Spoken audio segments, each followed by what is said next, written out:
the stage is set, the theatre, the drama, the crowd, the bidders, the emotions, the performance. Auction day magic. It's like a rock concert. The auctioneer is the star of the show, but there's a lot going on behind the scenes. And every star of the show needs a support crew. And that's where you come into play. You and your team, working your magic behind the scenes. Auction day team synchronicity. Now, you know what? You could be the selling agent and the auctioneer. You're the star of the show. One of your colleagues could be the auctioneer for your listing. He or she's the star of the show. Or you could be hiring an independent third party like myself. We're the star of the show. But we can't get the deal over the line without you helping us and us helping you to get the best result for your clients. The auctioneer is the hire guy, and this is your gig. Let's pull back the curtains, take a look at the systems behind the scenes to achieve the best price for your vendors. Now, if we take a look at the Auction Campaign Masterclass signature system, we have well and truly worked our way through the entire funnel. All the critical components prior to launch, the open for inspections, feedback, vendor reports, adjusting marketing or price if required, auction invitation to the bidder, the 15 critical touch points, the buyer communication plan, the buyer coaching meeting. We've got the reserve set meeting, and here we are. The stage is set, the big day, the performance, auction day. Now let's take a look at the 5 hats you need to wear on auction day, the 5 different characters you need to play with the 5 different sets of people. It's really important for you to be aware exactly which hat to wear and when, so that you can meet the person you're talking to on their level, so you can have cut through instantly. Let's break this down. So you've got your team. You've also got the auctioneer. You've also got the neighbours and the sticky beaks. So you've got the onlookers. As well as the onlookers, what you've also got is the bidders, and last but definitely not least, most important, the vendors. Now, each of these people, you need to play a different role. So let's take a look and pull the microscope on exactly what role you need to play with them. With your team, you're there to help each other, and therefore you need to be each other's peer. With the auctioneer, you're there to prop them up and be their support. Do all the auctioneer needs to extract bids, to help them extract bids and get the best price for the seller. With the onlookers, they're potential future vendors. So you need to be on show and be a marketer. Now, with the bidders, you're there to stand next to them, to inspire them to bid, to place the opening bid, to bid against their competition and purchase the property. With the bidders, you play the role of their coach.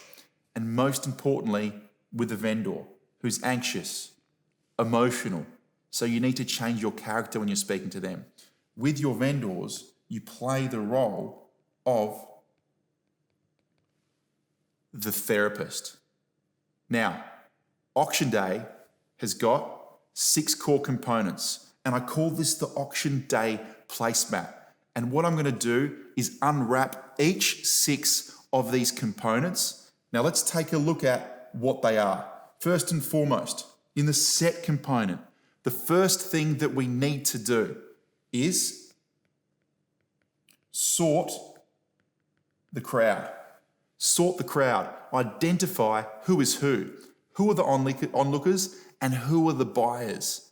The next thing we need to do is we need to make sure that all the neighbours and the buyers are on the front lawn or the back lawn or the living room, wherever it might be, and that we're privately locked away with our vendors. So the pre-auction vendor chat, finalising the reserve, the vendor bids, the bidding increments.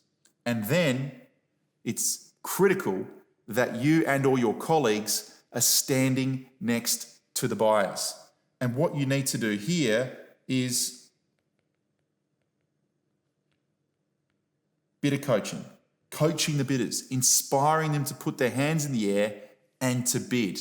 Then what we're going to do is work our way to the next component of the auction day placemat.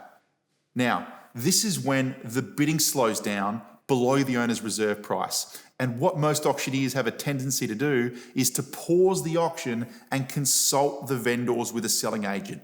We want to avoid that because by pausing, there's blank space and buyers have got time to have a conversation with themselves and back off and stop bidding. So we want to keep the theatre and the energy at the auction. So the auctioneer will stand there and resell the property's features while the selling agent runs inside to consult the owners. And then the selling agent runs outside to consult the highest bidder to see if they can get a rise in the bid, and back to the owner with a reduction in reserve, and in and out and so forth. It's going to make sense, and we're going to break it down to the core.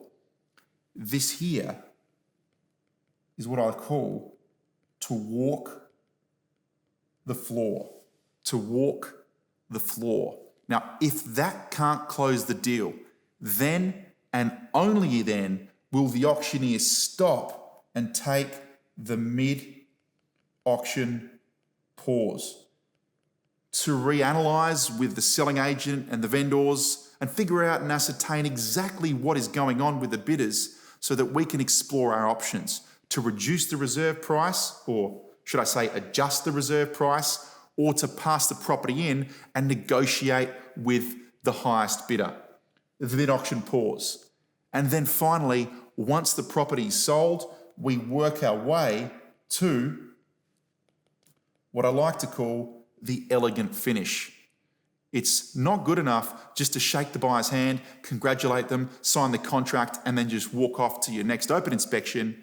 We've got the underbidders, the buyer, and the vendor, and they need to be treated in a very specific way to enhance their experience once the property has been sold. Now let's pull out the microscope and take a look at sorting the crowd.